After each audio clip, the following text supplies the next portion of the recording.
عليكم ورحمة الله وبركاته. مساء الخير، جود مع حضراتكم. يا رب الجميع يكون بألف خير وصحة وسلامة يا رب. والله وحشنا الفيديوهات وحشنا الكلام كتير في الكورة.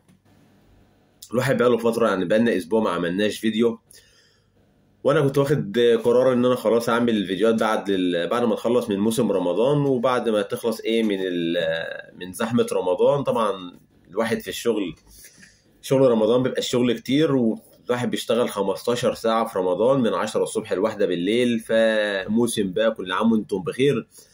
فالواحد مفيش وقت او صعب اللي انت تطلع وتعمل فيديوهات، بس على الاقل كنا بنعرف نتابع شوية من الاخبار. وشفنا مباراة الاهلي مع سيمبا، مباراة دور ربع النهائي، مباراة الذهاب، وقدر النادي الاهلي اللي هو يتفوق 1-0، وفي مباراة يعني فوز تاريخي لاول مرة على سيمبا في تنزانيا. وهدف احمد نبيل كوكا، يعني اول اهداف احمد نبيل كوكا مع النادي الاهلي، وان شاء الله ما تكونش اخر الاهداف. وشوفنا مباراه الزمالك وفيوتشر، وقد ايه الزمالك قدر يقلب الطاوله على فيوتشر باداء غير مقنع، وطبعا ده على راي المدير الفني لنادي الزمالك. طيب، لكن في حاجه بقى حصلت، يعني هي بقى لها 3-4 ايام، وانا من يومين بالظبط كنت ناوي ان انا او حابب ان انا اطلع اتكلم فيها، لكن يعني الظروف ما كانتش تسمح. لكن النهارده بقى يعني خلاص قلت نطلع نتكلم فيها. وهي الحاجه اللي حصل اليومين دولت، اللي هي يعني عامله جدل كبير في الشارع الرياضي المصري، وهو اللي انت تنقل مباراه النادي الاهلي والزمالك القمه المصريه يوم الاثنين اللي جاي، الاثنين 15 ابريل، هتتلعب في السعوديه. وطبعا في ناس كتيره من الشارع الرياضي المصري زعلانه ان بطوله زي ديت او ماتش زي ده هيتلعب بره.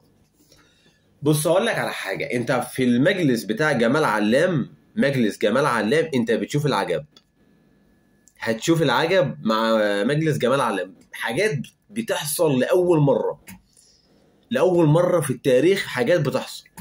انا عمري ما شفت مباراه بتتلعب، مسابقه محليه تتلعب في دوله تانية. طيب، مباراة الأهلي والزمالك اللي جاية، في ناس بتقول اللي هي تتلعب في السعودية. طيب، مبدئيا كده الناس كلها كانت زعلانة، فئة كبيرة جدا كانت زعلانة اللي مباراة نهائي كاس مصر اتلعبت في السعودية، وهي البطولة الأعرق في التاريخ والأعرق في تاريخ الكرة المصرية، ولأول مرة بتتلعب خارج الأراضي المصرية. ودي حاجة قلت لك مجلس جمال علام، أو يعني اول حاجه تحصل في التاريخ هتلاقيها في مجلس جمال علام، اللي انت تخرج نهائي الكاس بتاع البطوله الاعرق تلعبها بره القاهره، تتلعب في السعوديه. في ناس كتيره زعلت، وكانت المكافئات وما اعرفش والناس خلاص يلا عفى الله عما سلف، وهتعمل مباراه واحده، مباراه نهائي، ومره كده مره وخلاص هتتلعب بره القاهره، وعندك الجوائز وتصوير والدنيا تمام، والفريقين طلعوا كسبانين، مكاسب ماديه ومكاسب معنويه، يعني كانت موسم الرياض، كانت حاجه حلوه ترفيهي كده. طيب، لكن حكايه اللي انت تلعب نهائي كاس، تلعب مباراه الدوري، او تحدد الماتشين بتاع الاهلي والزمالك في الدوري، الماتش الاولاني في ملعب النصر ملعب الاول بارك، والماتش الثاني ملعب الجوهره المشعه بتاع اتحاد جده، اللي انت تخرج مباراه في مسابقه محليه تلعبها ولاول مره في خارج الاراضي المصريه تلعبها في السعوديه. طب ليه؟ بص، انا معاك ان فلوس السعوديه حلوه، انا بحب اتكلم اللي هو كلام كده على الدغري وعلى الصراحه، ما تقعدش تقول لي بقى ممكن الناس تاخدها اللي هي فيها مكاسب، التذاكر، الرعاه، ما اعرفش الجماهير هناك، كرنفال، الحكايه، الروايه، تمام. لكن اللي انت تلعب مباراه دوري، مسابقه محليه تلعبها في السعوديه، ليه؟ لا، واللي خلي بالك يقول لك جوائز ماليه، انت $1,000,000 للفرقتين، كل فريق $1,000,000. والاغرب كمان اللي يقول لك ان المكافئات ديت هتتوزع او هتتقسم على باقي الانديه. ليه؟ لان باقي الانديه هي عنصر من ضمن المسابقه ان الاثنين دول بيلعبوا فيها. انت متخيل بقى؟ انت واخد الاهلي والزمالك الاسمين الكبار، واخدهم تتاجر بهم. جماعه، اطلعوا قولوا للناس اللي انتم مش قادرين تحاسبهم اللي اتعاقد مع روي فيتوريا، اطلعوا قولوا للناس اللي انتم عايزين اي حاجه تجيب لكم مصلحه، تجيب لكم فلوس علشان تدفعوا للراجل ده فلوسه. الصراحه حلو، اطلعوا وجهوا الناس. لكن ان انت تاخد الفرقتين وطياره خاصه وطياره مش خاصه وعمال تغري وعمال تعمل من مكافئات علشان تطلع ان الاثنين يلعبوا مباراه في الدوري ب3 نقط تلعبها بره الارض، هو انت ليه عايز ترخص في نفسك كده؟ يعني احنا ليه بنرخص في نفسنا؟ انت عمرك مثلا شفت الدوري السعودي مباراه في الدوري السعودي بتتلعب خارج السعوديه؟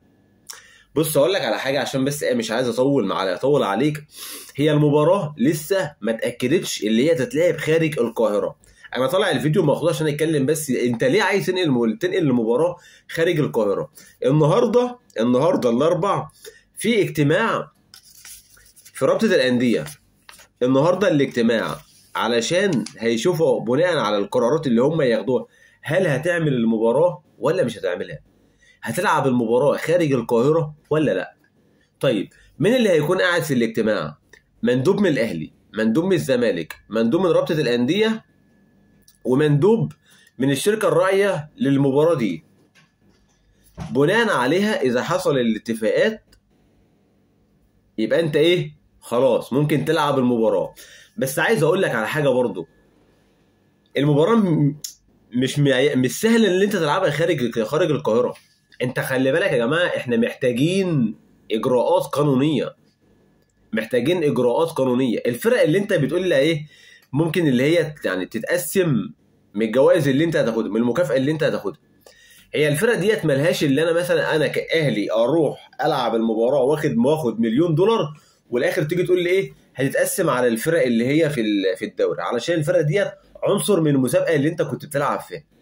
الفرق ديت هي ممكن تعمل حاجه واحده بس، اللي هي تقول لك ايه كده مش صح، وانت مثلا بتعمل ايه فين اللي هو تكافؤ الفرص، كده عدم تكافؤ فرص، اللي انت واخد الاثنين دولت بناء يعني واخد الاثنين دولت مستثني الاثنين دولت تاخدهم وتلعبهم ايه في مباراه خارج مصر، مع ان هي نفس المسابقه.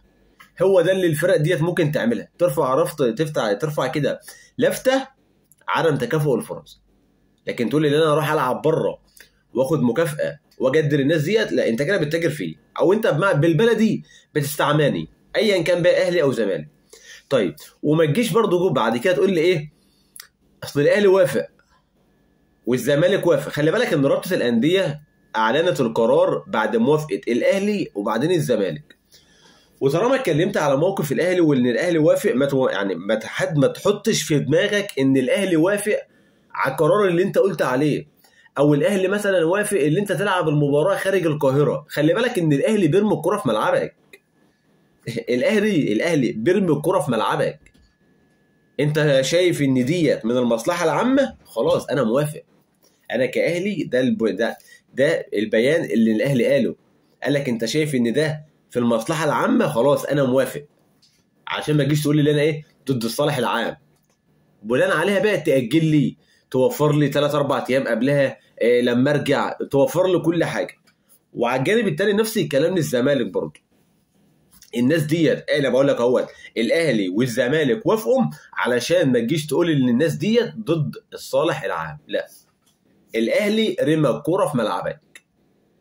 طيب الحاجه الاخيره بقى، انت علشان تاخد الموافقه اللي انت تلعب مباراه زي ديت في السعوديه لازم عندك 4 موافقات لازم يتم الاتفاق عليهم، او لازم يجي لك قرار بالموافقه من ال4 جهات دول. اول جهه هي رابطه الانديه وده وافقت وادت لك الوافقت على القرار خلاص. طيب الحاجه الثانيه لازم تجيب موافقه من الاتحاد الافريقي، اللي انت عندك دوري مسابقه محليه في قاره افريقيا في دوله تبع قاره افريقيا وهي مصر، لازم يجي لك موافقه من الاتحاد الافريقي. الحاجه الثانيه لازم يجي لك موافقه من الاتحاد الاسيوي، علشان انت رايح تلعب في دوله السعوديه دوله تبع قاره اسيا، فلازم يجي لك الموافقه من الاتحاد الاسيوي. لما يجي لك الموافقه من الاتحاد الافريقي ويجي لك الموافقه من الاتحاد الاسيوي، لسه لازم يجي لك الموافقه من الاتحاد الدولي اللي انت تلعب مباراه محليه من الدوري المصري تلعبها في السعوديه. الاجتماع النهارده ما بين ال4 مناديب اللي انا قلت لك عليهم، مندوب الاهلي، مندوب الزمالك، مندوب رابطه الانديه، مندوب الشركه الراعيه، دي كلها كده لسه بيحطوا النقط فوق الحروف. الموضوع لسه ما تمش. وخلي بالك الحكام لحد الان الحكام مصريين. الاخ بريرا كده دخل في الكلام، قال لك اللي انتوا خلاص عملتوا مباراه الكاس بحكام اجانب وما اعرفش ايه، وانا ما كنتش راضي والقصص ديت، وخدتوها علشان ايه، ده كرنفال والرياض سيزون والحوارات ديت. لكن ايه، مباراه الدوري بتتلعب في مسابقه محليه، فهي هتبقى حكام مصريين ده لحد الان. لكن لو الموضوع اتفق عليه وحد قرص على ودنه شويه هيعمل حكام من الحكام اجانب، بس ده مش موضوعنا. موضوعنا كله اللي انت لازم يجي لك الموافقه من الاربع جهات دولت علشان تلعب المباراه خارج القاهره. واقول لك على حاجه، بنسبه كبيره احتمال الموضوع ده ما يتمش. احتمال الموضوع اللي انت تلعب مباراه في الدوري تلعبها بره ممكن انا عمري في حياتي ما شفت مباراه بتتلعب في دوري محلي اتلعبت بره. هي تقريبا كانت ممكن مره حصلت في دوري اسباني لعب في امريكا، حصلت مشاكل او حاجه، لكن القرار لسه ما اتخذش. ونتمنى من الناس اللي في مجلس اتحاد الكوره اللي هم خلاص يعني لسه لهم بتاع 4 شهور وماشيين، اعملوا حاجه حلوه الناس تفتكركم بقى. بلاش تكونوا انتوا مثلا يعني عجب العجاب. اتحاد الكرة اللي موجود حاليا اي حاجه ما خطرتش على بالك توقع اللي هم يعملوها. النهارده ان شاء الله القرار لسه، الاجتماع هيبقى بالليل، هنشوف القرار وهنشوف الاجتماع هل هيتلعب ماتشين القمه خارج القاهره ولا داخل القاهره. اشوفكم على خير فيديوهات تانية ان شاء الله. السلام عليكم.